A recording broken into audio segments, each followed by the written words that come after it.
he didn't think I was an artist. You know, he kind of let those words kind of sting for a second, and he said, Paul, if you're going to be a musician, then be a musician. And I remember he spread his arms out and he said, let everything other than your music go.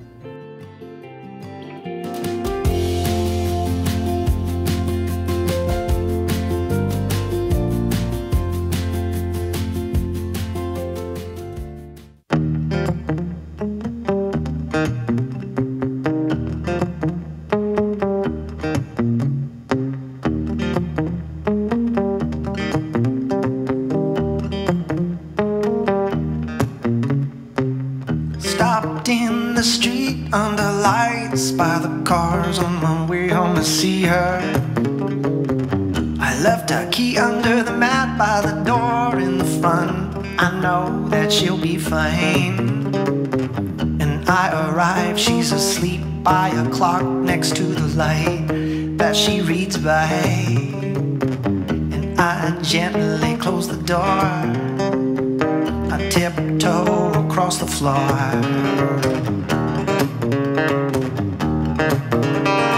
There she is dreaming, and I am thinking, lay down by her side. I'm taking this all in stride, 'cause who's to say I'm not dreaming too?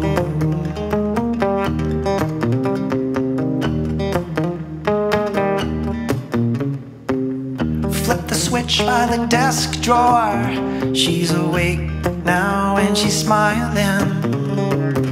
But in a moment the light goes down, down. We're hugging, kissing and fooling around. There's no place I'd rather be.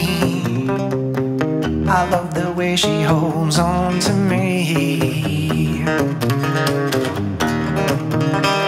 There she is dreaming, and I am thinking, lay down by her side. I'm taking this all in stride, 'cause who's to say I'm not dreaming too? Well, forgive me, I can be so naive. It hits me in the morning when she's ready to leave. And she tells me all the time with just a look in her eye that she will be back again, as she waves and kisses me goodbye.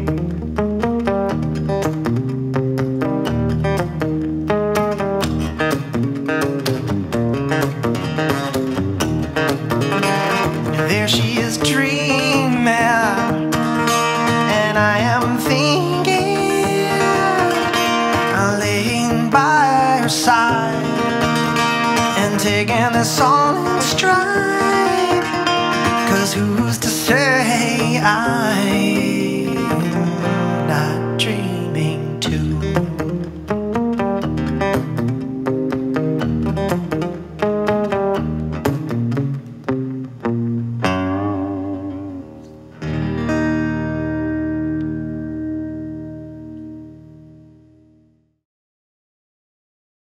Hi, my name is Paul Lemire, and this is my story.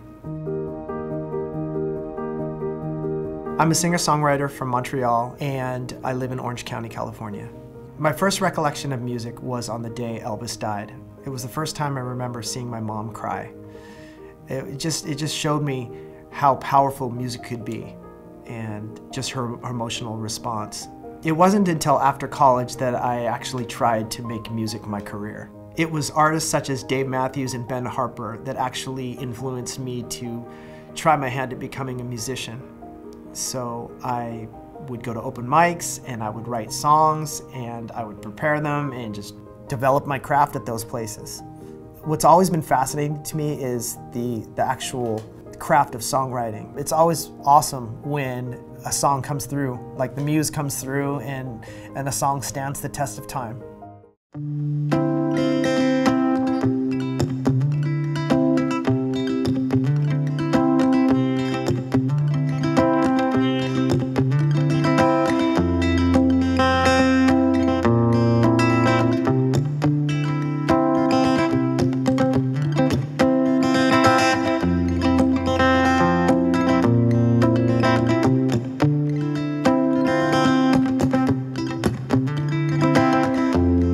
Lately, I have been thinking about how things have turned out here. Hurtful words, they lead to silence, and there may be more at stake than we can see.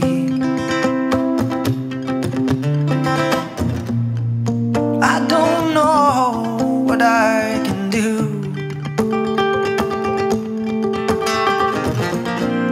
I've never been one to play the hero.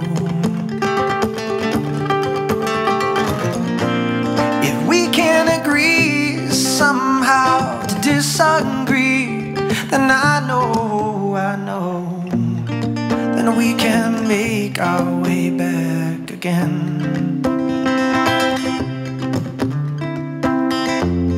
In each of us we are guilty.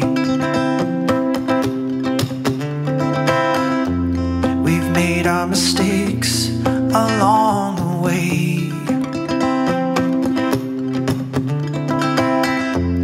If we can learn to forgive ourselves, then maybe all these difficulties will just float away. And I don't know what I can do. I've never been one to play the hero.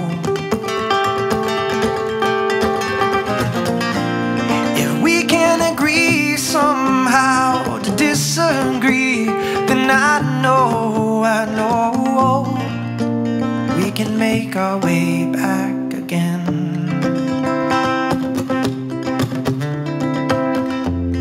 If not for ourselves, then there are children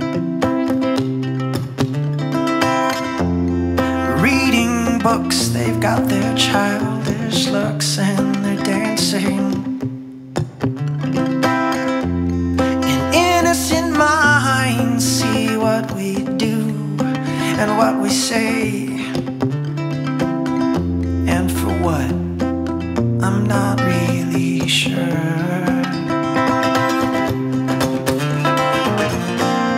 And I don't know what I can do. I've never been one to play the hero.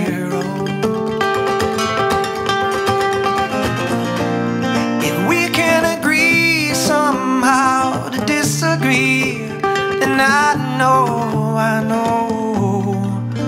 we can make our way back again. 'Cause life is too short to let it all pass us by.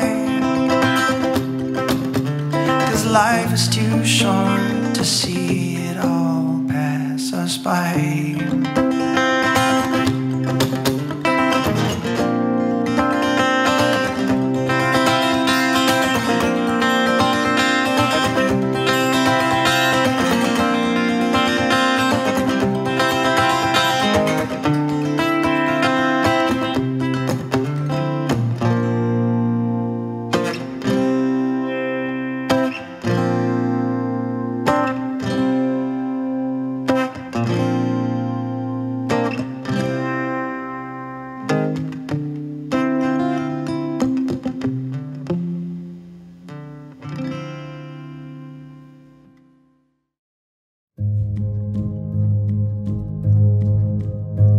So I was raised by my mom and dad with my two older sisters. I don't remember us being much of a musical family per se, but I do remember after dinner that we would all congregate in the living room and we would listen to some of my mom's favorite records like ABBA, Anne Marie. But when the party got going, it was always the Grease album that would end up on the turntable. And my mom would impersonate Olivia Newton-John's part in Summer Lovin'. I remember she would sing in the hairdryer as a microphone, and then I would play a tennis racket for a guitar and impersonate John Travolta. Yeah, so we'd always put on a show for the neighborhood folks that were walking by our living room window. Freshman year in high school, I remember my sisters and I would drive to school together, and my oldest sister, Danielle, would always force Julie and I to listen to Joe Jackson albums. At first, I was like, I'm not having it, and then the music would start to grow on me to the point where I'd start looking forward to the Joe Jackson albums that would come out, and then I would want to share them with my friends. And that's about the time where my passion for music was deepening and forming as I kind of headed into college. I earned a psychology degree at Loyola and Marymount, but I ended up not doing anything with it. Instead, I got my first job after college at Mattel Toys. I remember spending many a lunch hour in my car just preparing songs for the open mic that night or that week. And so I wasn't really, my heart really wasn't into Barbies or Hot Wheels or even the corporate life at all. A great memory I had while at Mattel was taking a vacation to Europe, where I brought my guitar and a good friend of mine, and we ended up playing some music in a small jazz club in San Sebastian, Spain. And it was really inspiring because these Basque-speaking people were cheering us on and making us feel at home. And we even got paid. When I was on the plane on my way home, I started thinking, you know what, maybe music could be a possible career for me. And that's when the planning began. When I got home, I realized it's time to start planning my exit from Mattel. Ultimately, it took me 9 years to escape the 9-to-5. And then in 2006, that was the year I left Mattel to become a full-time musician.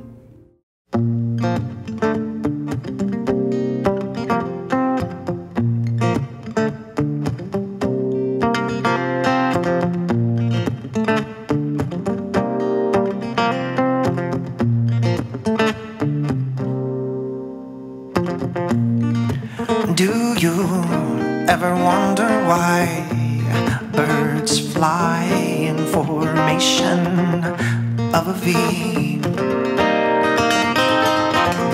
And which one gets to decide who the leader will be?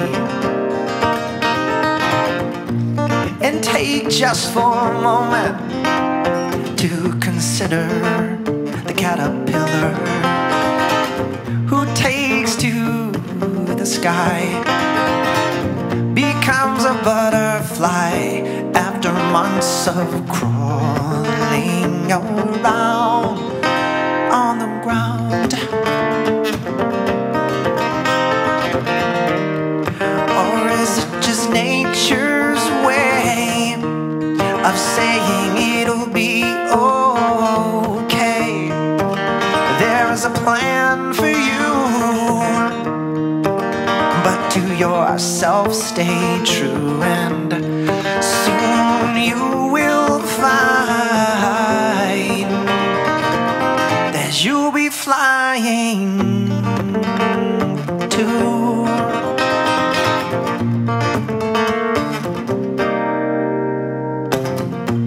Now salmon swim upstream in time for mating season, and a penguin has one lifetime love. Now what's the reason?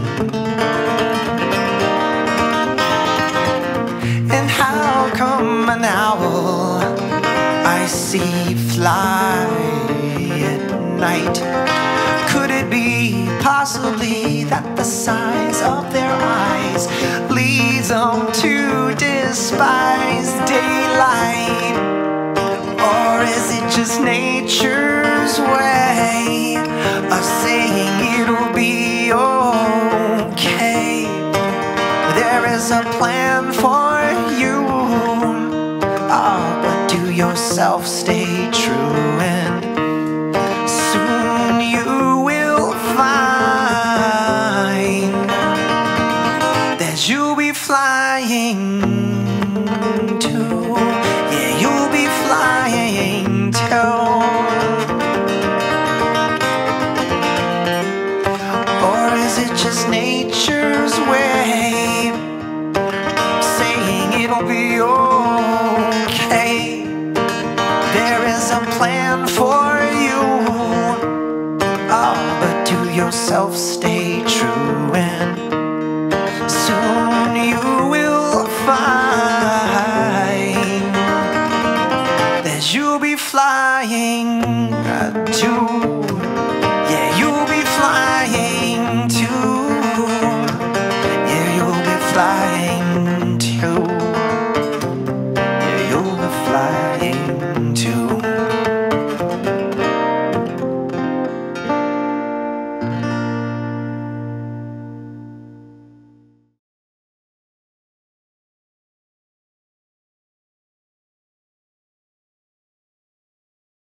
Hello, I'm Key, Director of Sales at AT&T. We recently opened a new store at the corner of Olympic and Western in Koreatown, Los Angeles. We are here to serve our community's wireless, TV, and broadband needs. We invite you to come in, get to know us, and see what we have to offer. We have great promotions and an array of phones, tablets, and services to choose from. At AT&T, we look forward to meeting you and providing you with excellent service. Thank you.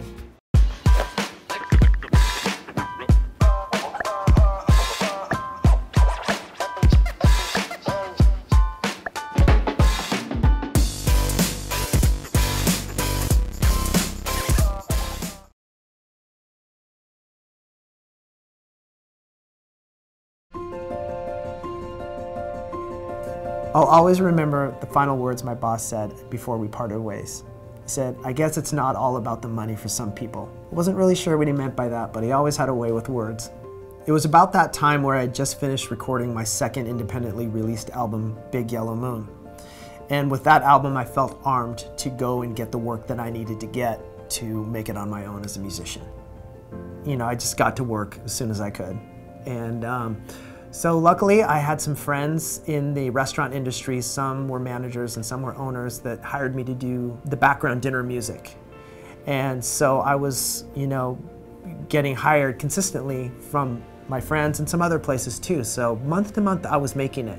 So when my job solely became playing gigs, my songwriting took a back seat. I sought out more lucrative gigs with a local agent, and luck had it where the main musician at the Polo Lounge at the Beverly Hills Hotel was called away to do the frontman role for a famous band called Blood, Sweat, and Tears.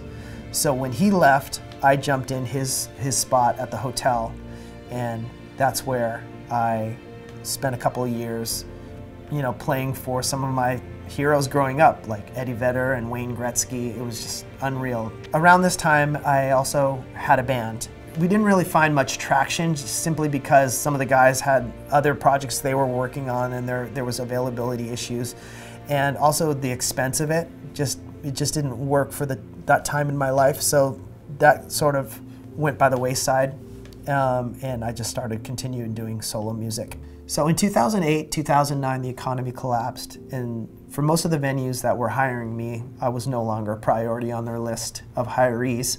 So it was the first sort of obstacle impeding my endeavor to be a musician, and I found myself at a crossroad.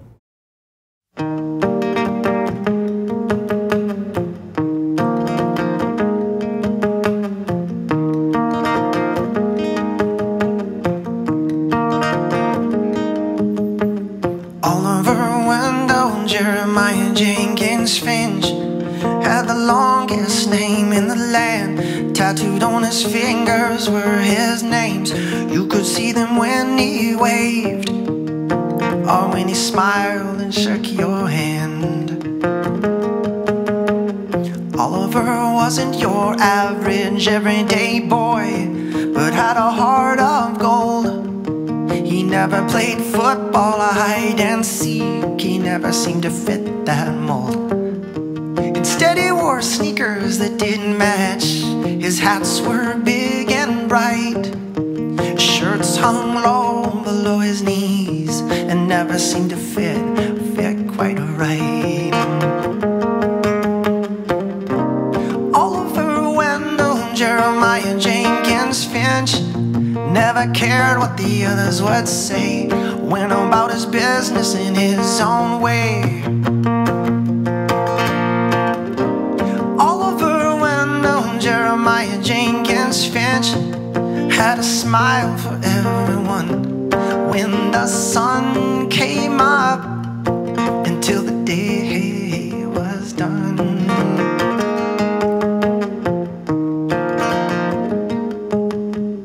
I remember once when Oliver went to school, he traveled by bus that day. He ran into some kids who treated him cruel and bullied him along the way. But Oliver didn't seem to mind. That was no surprise to me. He never took himself or anyone else seriously.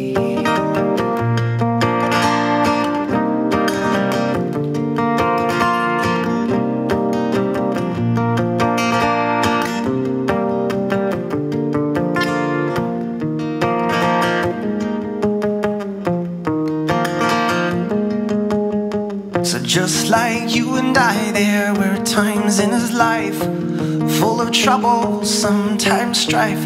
People would mock and call him names, but he never played those childish games. His interest lay in only one thing, and all the joy that he could bring.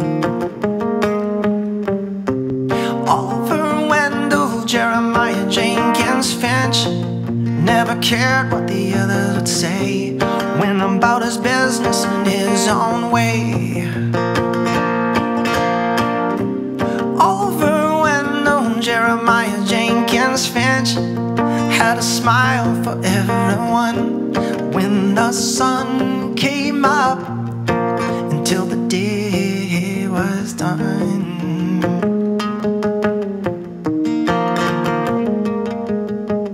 Oliver Wendell, Jeremiah Jenkins Finch had the longest name in the land. Tattooed on his fingers were his names. You could see them when he waved or when he smiled and shook your hand.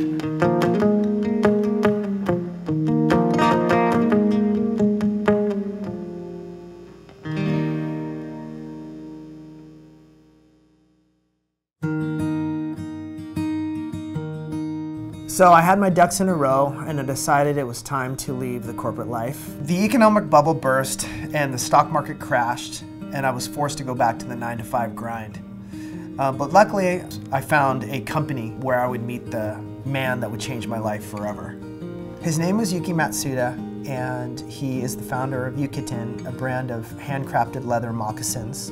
And basically what I did over there was I shipped orders, I took orders, I did all the things that he didn't have time to do, and I was able to see the ins and outs of how he ran his business. Watching Yuki work, like day in and day out, I was able to see like how focused he was on his work and how he worked long hours, and just the fact that like how his passion for shoes and for his designs and just doing what he does just basically was the foundation of his success. And to kind of watch that and watch the ins and outs of how his mind worked on a day-to-day basis was like invaluable to me. It was enlightening and it was all knowledge I was sort of like keeping in the back of my mind for when I was going to go back to the music industry to make my little company work. So I don't know if you ever saw the movie Field of Dreams, but it's a Kevin Costner movie, and there's a quote in it that just really rung true for me working with Yuki, and that is, if you build it, they will come. And I just saw this firsthand with him, and I was able to take this mindset into my career as a musician going forward. So when the economy stabilized, it was time to tell Yuki that I was going to pursue my own goals in music again. I remember the day that he sat me down and he said something to me that I'll always remember and I'll always appreciate, although at the time it was difficult to hear. But he said to me that he didn't think I was an artist. You know, he kind of let those words kind of sting for a second, and he said, "Paul, if you're going to be a musician, then be a musician."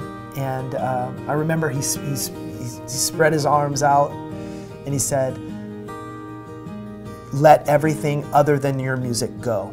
That's what you have to do." And so the lesson there was commitment. You know, I saw that he was committed to his shoes and his company, and he wanted to make sure that I was committed to my dreams and my goals. And he saw that I wasn't when I came to him, but he made me realize how important that was. And another lesson that he sort of methodically taught me through that time period was selflessness, and how you should approach your craft and your art in a way that makes other people happy. So those two lessons of selflessness and commitment I brought with me to my career as a musician going forward. And it's just been life-changing, and I can't thank him enough for what he taught me.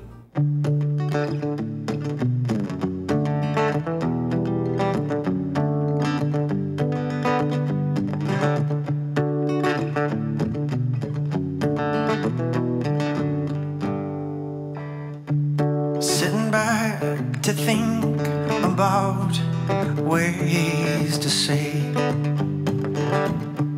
I thought maybe of another way, then reached for my guitar. I played these notes and thought of you, and like magic a melody grew. I'd write your tune under the moon, with stars aligned, falling like words in time. If I could make you mine, you know, yes, you know I would.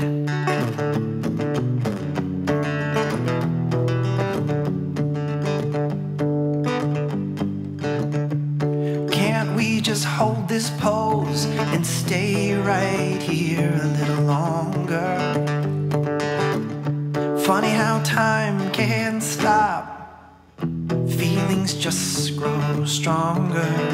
I'd write your tune under the moon, with stars aligned, falling like words in time. If I could make you mine, you know, yes, you know I would. If only a melody would magically make you see, I'd write your tune under the moon, with stars aligned. Look, they fall like words in time. If I could make you mine, you know, yes, you know. Yeah, you know, yes, you know. Yeah, you know, yes, you know I would.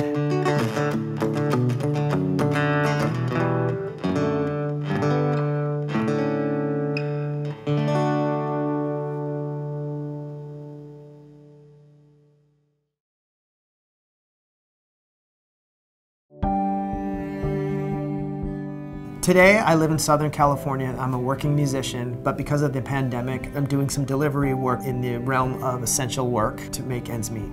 The lessons I learned from Yuki about selflessness and commitment have been put to the test because of the pandemic. Every week I've been playing Instagram Lives for my fan base, family and friends, and I've been in touch with old band members, and we're putting together a sort of corporate event band called the Filthy Cats. So when all this is behind us, we can pick up where we left off. I want to thank the Dreamstream Media Network and Character Media for the opportunity to tell my story through this character concert series. Thank you for watching and for your support of artists like myself. You can follow me on Instagram at Paul Lemire Music and hear my original music on Spotify.